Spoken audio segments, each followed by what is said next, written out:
Meet the Transfers Kentucky Wildcats edition. This is quite obviously one of the best transfer classes in the country. They slotted in at fourth on our official transfer class rankings. That is right where I ranked them. I had them fourth on my big board. You had them third overall. So right in that range. I don't think you're too upset about one spot. We're going to go player by player through all 9 of their new members and give you our expectations for each player, projected role, all of that. But first, did Mark Pope do what Mark Pope set out to do with this 9-man class? Yes, he assembled I think, top 25 caliber roster, team full of shooters, and a team full of experience. I think looking at Jim Root's roster sheet here, I think there's only one non-senior in this group, and that's Brandon Garrison.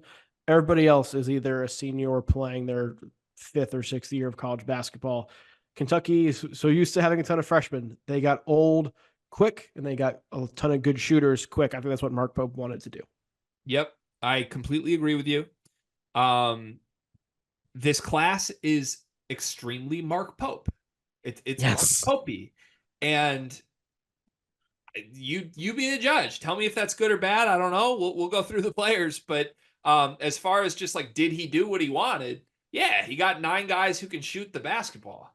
So I don't think there's much he missed on that he was trying to do, other than maybe a few targets here and there. But for the most part, he got his guys. He got them early. He brought Colin Chandler with him, although he's not a transfer, but he brought Jackson Robinson with him. I think this offseason plan for Mark Pope has gone pretty according to plan. It's just whether or not you like the plan.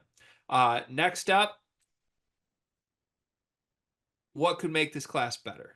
9-man class, what could improve it in your eyes?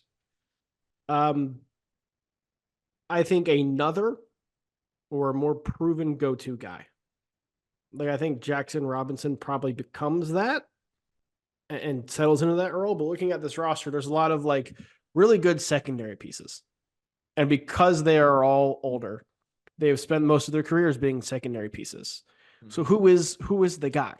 Now, Mark Pope's team at BYU this past season didn't really have the guy. Mark Pope teams going back even to Utah Valley didn't really have the guy except for Fardaws Amek, that his one big year there. So I don't know if that's necessarily a problem, but I would feel much better about this class and telling other people that this class is really, really good if they had another proven or 2 more proven go-to guys. I am right there with you. That's my answer as well. Look, the simple reality is the 2 most high-profile players on this team to me were a guy who came off the bench at BYU and a guy who came off the bench at Dayton. And I know that's oversimplifying it and being a little pointed, but I'm good at twisting narratives. I think Kobe Bryant and Jackson Robinson are going to be really good. I love them so much more if they're the second and third guys on a team instead of the first and the second guys. And it remains to be seen exactly what those roles end up looking like. Let's go player by player. We'll work our way up through the points per game in ascending order. So the bottom of the totem pole is Brandon Garrison from Oklahoma State. He's an incoming sophomore, 6'10", true big time recruit out of high school. 7-5 is what he averaged in 22 minutes last season. This is a little bit of a fresh new start for Brandon Garrison after, Oklahoma State. He didn't have a bad year individually by any means, but get out of Oklahoma State and wind up as maybe Kentucky's starting center. It's a good stumble forward for him. What do you expect from him? It is. He's going to have a significant role because he is going to be, I think, the most true big man on this roster. And I think you need that in the SEC. Mark Pope wants to space the court, shoot a ton of threes, and have guys who play face-up game, and not necessarily always have a guy in the middle. To me, him taking Garrison is him recognizing he needs to have that option in the SEC, not Kentucky. He needs to have that guy.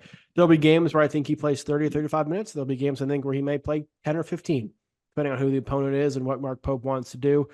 But he's somebody who's a proven rebounder, proven around the basket, did average an assist and a half per game last season. He showed some flashes of being able to make plays with his passing, which you need to do in any position in a Mark Pope offense. Not going to stretch the floor at all, but again, he's going to serve that role of the true interior big man when Kentucky needs it. I'm going to say role player. This will come as no surprise as we get later into the video, but I just am lower on him than the other bigs that have been chosen in this class. And there's not a ton of them, but Yeah. Andrew Carr's 6'11. Amari Williams is a true 7-footer. Even Ansley Almanor is like a guy who can play in the front court. I think they're all more versatile. Brandon Garrison's a supremely talented guy. Honestly, Garrison's the one guy in this class that doesn't feel Mark Popey to me. Brandon Garrison feels like a Right. John Calipari roll of the dice. And if it works, it works. But he wasn't overly great at Oklahoma State. And I'm not really expecting leaps forward, even if he gets a chance early to start. Also, the film dropped at the scrimmage. And I'm not going to base all of my opinions around that. But I thought Garrison did not show me much in that film compared to a couple other bigs who did. We'll talk about that in just a little bit. Mhm. Next on the list would be Lamont Butler, national runner-up. Lamont Butler, he's a grad senior at this point, defensive star, 9 points, 3 assists for San Diego State last year. The only guy in this class that isn't a knockdown shooter, only 30% from three last season. But I think this is one of the best perimeter defenders in the country. If not the best perimeter defender in the country. I think you have him in there. You have your defensive stopper. I do think there is more offense and more efficiency in Butler's game now that he is not in San Diego State's offense. Now, I've been a huge San Diego State supporter and backer really each of the last 2 seasons because of what they could do. But there's no denying that that offense is more built for the 1980s than the current way basketball is played. I think you get Butler in a more modern system, and it doesn't get more modern than Mark Pope's offense. There's gonna be more spacing, more opportunities for him to showcase his full array of his offensive arsenal, which he has. He can shoot off the dribble. We saw him hit the pull up in the Final Four to beat FAU. That's something he's done routinely. He's got range on his jumper. He can finish around the rim. He's just gonna have more space to do that now, and more structure, I think, to do that in. I think we see a big uptick from him. So I think he's a starter, and it wouldn't surprise me if he plays more minutes than anybody else on this team. So I got him as a role player, and I'll push back on your projection just in the sense of this. I don't know how you get your best players on the floor if he's a starter, because I think you want or need Jackson Robinson and Kobe Brea in huge roles on this team. And if those guys are playing, are you playing Butler and Creasa together? And then going, like, is Brea the 4? Are you playing 4 super small guards? Like, to me, you want Robinson and Brea at the 2 and the 3, which then becomes pick one between Creasa and Butler. And if you tell me Butler's more valuable to the team, I'm okay with that. But I don't know that that's a Mark Pope offensive plan. Like, I think Crease is here to start and facilitate and get all these shooters open. That's not Lamont Butler's game. And as good as he is defensively, with all due respect, that's not really Mark Pope's plan. So I think he's going to play a bunch of minutes and be a valuable piece here. But I'm definitely lower on him than you. I think he's a role player and a bench guy from start to finish. I think there are a number of options. It is very Mark Pope to play 4 guards and put like Brea at the 4 and space things out that way. You're also going to see lineups where Kerr Kriisa is off the court and Butler is your lead guard, or Jackson Robinson is being your lead guard. That would not surprise me either way. I think Butler's defense and his experience and leadership is going to be too valuable that they will find a way to keep him on the court. He is more of, I think the most winning basketball player on this team. Like, does the most things that contribute to winning. And for a guy like Mark Pope, I think that matters a ton. I completely agree with that, and he's certainly won the most. He's probably won more than everybody else combined, if we're being honest. But, that'll be one to monitor for me for sure, because to me, Kerr has the upper nod right now, and man, I keep going back to practice. Kerr looks like the best player on the floor. Like, everything was Kerr Kriisa for others, and that leaves Lamont in a weird spot, even if the plan was to start him, because I think you got to get Robinson. Or does it leave Brea in a weird spot? Or it could leave, again, Brea and Robinson came off the bench. Maybe it happens again. Who knows? Right. Next on the list is the aforementioned Kerr Kriisa. Looked like the best player in the practice film that I saw of them scrimmaging the TBT team. Look, Kerr is a polarizing player. I loved him a couple years ago with Arizona. I believe that team could win a national championship. He won a bazillion games as the starting point guard at Arizona. Then he went to West Virginia, where he became a featured player instead of, the 4th or 5th leading scorer, and West Virginia was awful. And there's good and there's bad with Kirk Reese's game. He is dynamic. He's fun to watch. He's a great shooter from three on high Mhm. volume. But outside of shooting threes and passing, he's not going to score anything inside the arc. And he's not really a defender to me at all. So it really does feel like him or Lamont Butler. I have him as the starting point guard on this team. What do you think it's going to look like for him this year? I have him as the starting point guard as well. I do think that Mark Pope is not going to be as lenient with him when he goes through his spurts of making just strange decisions, excuse me, and turns the ball over a ton. But you brought it up earlier, his shooting and his passing, I think, are both needed entities on this team. He's somebody who's proven he can run a high level team in the past and done so really, really well. He's going to be given the keys to the car, I think. And the West Virginia situation last year was not a Kirk Risa issue. There was a lot that happened with West Virginia last season where you almost forgot Kirk Risa was there. I think you kind of wiped the slate clean there and assume you're getting the guy who we saw at Arizona 2 years ago. You can question whether he can be your best player, but I don't think Kentucky needs him to be their best player. They just need him to be very productive. And I think he will be more often than not. I agree with you that could happen. I worry that there's not many other dynamic players on the team. And I don't mean that in a rude way, but it kind of goes back to like we wish there was another superstar here. If you go back to the Arizona teams that were really good, they had Ben Matherin, they had Azuolas Tubelis, they had superstars. And this team doesn't. And it's not just superstars, it's guys like there aren't many guys you can give the ball to and tell them to go make a play. Kobe Brea needs to make the play off of action others create for him. Yep. And I know Mark Pope is an offensive genius. He's going to run great stuff to get these guys open. But I do fear a little bit that Kerr's the only guy on this team that can make action happen on his own. And he might be asked to do more than you want him to do out of necessity. That would scare me just a little bit because he's been pretty inconsistent from time to time, but we'll see. Next on the list is Kobe Brea. Simply put, one of the best shooters I've seen in my life in college basketball. He shot 50% from three on absurd volume last year. Dayton is a good program, was a very good team in a really good conference. And I mean, Kobe did not just stand there and get open. He was shooting fadeaways. He was shooting contested shots, quick release. This jumper is as close to perfect as you can get. And I'm happy for him that he landed with Kentucky. His final list was all blue bloods. He ends up in Mark Pope's hands. What do you expect from Brea? I expect him to be a very, very good 6 man that plays starter minutes. Wow. I think the reason he was 6 man at Dayton was because he was an excellent shooter and didn't provide much else of note. Like that shooting is going to get you on the court because you are such an absurd shooter at 6'7". But looking at who else is on this roster and what else Brea does, like you need him to be in a role where he is able to just shoot and that be his focus on the court. I also think we're going to talk about Jackson Robinson a little bit. I think Jackson Robinson's a little bit more well-rounded. I think you're going to see scenarios where Brea either starts at the 4 or comes off the bench and still plays 25, 30 minutes.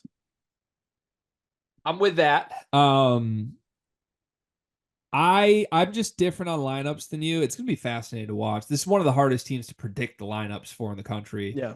I can't imagine Mark Pope having access to a shooter as good as Brea and not featuring him. That's my issue. And maybe you can make the argument you feature him off the bench still, but I would be stunned. I think this guy is like a one of one every 20 years shooter. And good for him being paired with an offensive coach as smart and as good as Pope. Like I don't know that there's enough guys who do enough well to compete with Brea's shooting ability and what that could bring this team. So I have him as a starter. Brian, I might shock you here. I think there's a world where he could be a star. And I think if Kentucky is really good, I think it's because Brea and Robinson are legitimate all SEC types. And I'm holding out hope that happens because I think they need that to happen. And say what you want about Kerr. Kerr is a guy who can get you open and will work with a really good shooter. I think it could be a good fit. Next on the list is Otega Owe from Oklahoma. Another guy who's pretty versatile, really good steals guy, another good defender. You could put him and Lamont Butler in there and get some great defense. Shot 37% from three, but not very high volume. 11 points a game, 3 rebounds, 1 assist last year. What do you expect from Owe? Role player gives you 15 and 20 minutes per game. May fluctuate depending on how much you need his defense. Like, I wouldn't surprise me if there are games where he gets 30 minutes because they need him and Butler on the court at the same time for long stretches.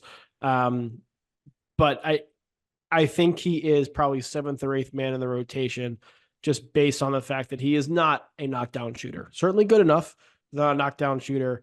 His offense is just okay. There's nothing he does like overly well. There's nothing he does incredibly poorly by any stretch. He's going to be that role player in the seventh or eighth man. He is one of the most, I don't know, like if he's the seventh or eighth guy on a team, I think he could be the best seventh or eighth guy in the country. Yeah. And the thing with him at Oklahoma, man, I want to say he was like up there, if not the leader, one of the leading scorers on Oklahoma. He only Mm-hmm. played 24 minutes a game last year. And I remember watching Oklahoma and being like, why isn't this dude just playing 35 minutes? And if he did, wouldn't he be like a 15 or 16 a game scorer? Oklahoma wasn't very good. This is another guy you plucked from kind of a losing situation. But it just, I don't know. It's one of those kind of enigma guys to me where it's like, could he do more than he's been asked to? But I think he transferred to a spot where he's going to do less than he was doing at Oklahoma, which signals he's a team guy, but it's interesting. Mm-hmm. I have him as a role guy too, but one of the best role players in the country, certainly at the high major Yeah. level. Like if he's your seventh guy, your roster's incredibly deep. Next up, Amari Williams from Drexel, the only true 7-footer on this team.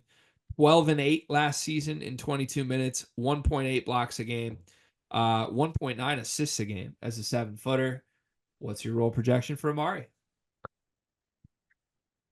He will be a starter at some point. I Mm-hmm. think he's going to start off as a role guy and grow into a starter. I think he needs some time to make the progression and the jump from Drexel to Kentucky and see those rebounding numbers and his defense translate. But as you mentioned, 7-footer averages 2 assists per game, and has the kind of passing chops that he does and the vision that he has shown. Mark Pope's going to find a way to get that guy on the court sooner rather than later. I think he starts as a role player and develops into a starter. Starting center. I'm gonna beat it until it's dead. This is the starting center on this Kentucky team. I loved the film of him in the scrimmage, and again, maybe I'm overreacting, getting duped. They had his passing on full display. Like he was used in some really creative ways. I think he has that. I think this is why you're already seeing Mark Pope maximize some guys offensively. To me, this is by far the most versatile player in the front court. He's the biggest player in the front court. I think he's a better rim protector than Brandon Garrison. Like I don't know what Brandon Garrison does better than him. So maybe they bring him along slow. I don't think they need to. If you're playing a true center, to me, this is the guy. And I think he can be a very, very good one in the SEC. Next on the list, we got 3 names left. Andrew Carr from Wake Forest, 13 a game. Here's your front court shooter. He shot 37% from three, 6'11". He's old. He's a graduate. Um, Prototypical Mark Pope offensive stretch four here, I think. What do you expect? Him to be the starting stretch for, honestly. I do think there's going to be plenty of lineups where they use him at the 5. That's something Mark Pope did a lot last year, BYU, with guys like Noah Waterman, who are not like traditional 5 men, but had the size. Carr has that.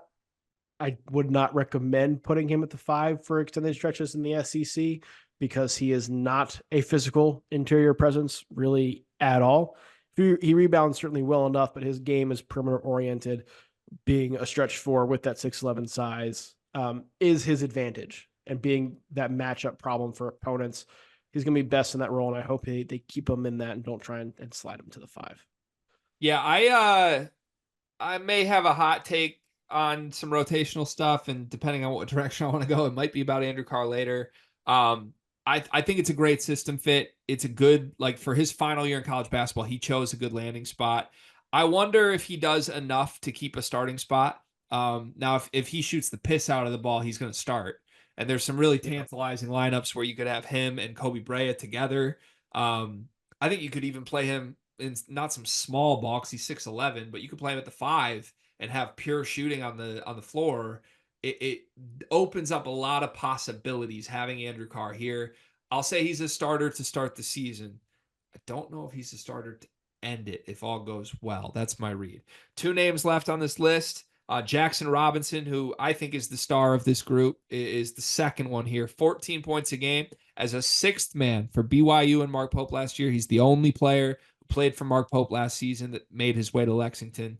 An all around stud scorer on the wing here, I think. Absolute star. He did not go to Kentucky to be a sixth man again. I do not believe, unless he just loves Dion Waiters and the Dion Waiters type role for some reason. He is a offensive superstar, as you mentioned. We talked about this team not having a lot of proven go-to guys. Jackson Robinson is. All reports I've listened to are that he has been absolutely incredible this summer so far since he got on campus. He's their star. I think he is too. I think this is the best player on the team, and the practice footage backs that up. Keep going back to it, but he's doing shit off the dribble, dynamic, just an ISO guy, and being used in non-ISO ways too. I think familiarity between him and Pope is huge. Like, let's not forget, Mark Pope's trying to figure out 11 new guys here. There's only one guy that he knows and knows through and through, and he's going to feature him. He featured him last year in an off the bench role. Do we know why he didn't start for BYU last year, though? Like, he was their best player. He just didn't start. Why? Um, I don't know, to be honest with you.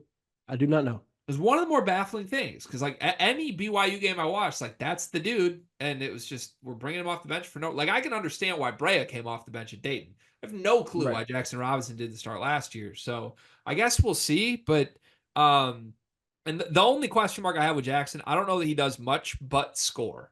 And on this team, I think that's okay. But Yeah. I don't usually like teams whose best player is just a scorer and nothing else. And Jackson doesn't really rebound. I don't think he really defends. He doesn't really create, and he's an okay, not great shooter. There will be nights where Jackson's good enough to propel you to a victory. More often than not, it's the supporting cast that will determine how good Kentucky is, though. And Jackson is good, but you need the cast to be really good to get to the levels you want to. The final name in this class is Ansley Almanor, 16 points a game. He's from Fairleigh Dickinson. 39% from three as a 6'7" front court guy. What do you make of Almanor and his potential on this team? Role player, but I think one that develops a pretty solid and consistent role. 10 to 15 minutes per game as a backup stretch four. Essentially, he's going to probably spell Andrew Carr for some minutes at times. I think he is a good productive player. I don't think he's one of the like top 8 most talented players on this team. So he's probably more the back end of the rotation.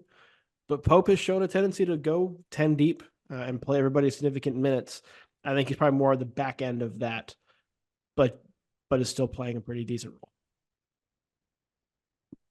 I like Almanor a lot. I think this is the guy I'm highest on relative to expectations than other guys in this class. I just don't think you find guys that are his size that shot 7 threes a game at a 39% clip. Like, this is a Mark Pope gem. Pluck him out of nowhere and plug him in. I think there's a world where he plays way more than people think here. And we'll see if I'm right or wrong about that. But again, I keep coming back to potential lineups. Andrew Carr and Almanor at the 4 and the 5, two knockdown shooters. Kobe Bray at the 3, Jackson Robinson at the 2, Kirk Reese at the 1. The hell do you do to guard that defensively? I don't know. I don't know if they're guarding anybody on the other end, but Right. it would be really, really fun to watch. All right, there's your 9-man class. Clearly one of the best in the sport. Let's do some superlative questions. Who's the best player from this class at the end of next season? Jackson Robinson, I think pretty easily. He is, I think, the one true NBA prospect on this roster, which is weird from a Kentucky standpoint to have really like just one that factors in, or at least one surefire guy. But to me, we talk about him being the star. He's the best guy. I agree with you. I want to make a case for Brea, but I can't. I think it's going to be Jackson. Who improves the most from the beginning to the end of the season in this class? Lamont Butler. Ooh, okay. I think he comes in, and I think we see his offense really blossom as the season goes on. Okay. I don't know who it's going to be, but I think it's going to be one of the bigs. And by bigs, I think it's Amari Williams or Ansley Almanor. I think everybody else is pretty like set in who they are. And these guys are old too, but I could see some role changes happening where one of these guys overtakes Brandon Garrison in the starting lineup, and maybe that is the way they get better. Give me a hot take. Give me one transfer hot take for this class.